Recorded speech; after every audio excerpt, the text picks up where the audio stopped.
All right, hey, we got some news around the SEC. Let's kick it on down to the Plains, where we kind of talked about this on the last episode, but it has now been confirmed.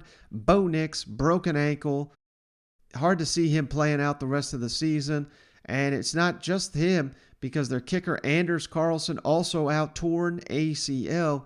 Now Auburn goes into a game they've got to win here at South Carolina. Still the favorite. It's been bet down to about 6 points. It opened at 10. Bet back down, I think, after Bo Nix's injury was announced. Means TJ Finley is going to be your starting quarterback, you got to assume, here for the Auburn Tigers. And interestingly enough, I mean, that was TJ Finley's best game last season. LSU against South Carolina. They whooped them. But I don't give much credit to that. I mean, this is a completely different team. Hell, TJ Finley was on LSU at the time, and South Carolina was under Will Muschamp. So I don't put much, if any, stock into that. But, you know, this is an interesting position here that the Auburn Tigers find themselves into, hitting adversity early this week, going on the road after 2 tough losses, 1 embarrassing loss.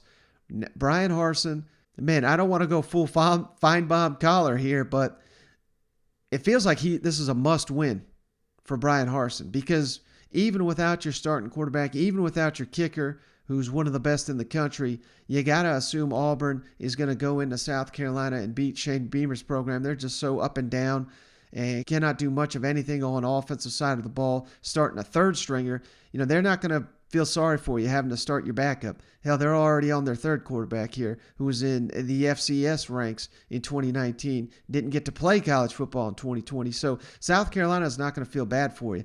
But, you know, how quickly things can turn here in the SEC. Brian Harsin, Coach of the Year candidate in the SEC. They're going to be wanting to run him out of town if he loses this game. I mean, they're not going to. I'm trying to pump the brakes a little bit here, but all the goodwill that he, Mike Bobo, Derek Mason have won over this season, they stand the opportunity to lose it all against South Carolina. Now, I think you could argue they turn right around and beat Alabama, they'll win it all back. But what are the realistic odds that Auburn can beat Alabama if they lose to South Carolina this week? I mean, I'd say slim to none. So that just, you know, this is just a gotta win game here for Auburn, and particularly Brian Harsin.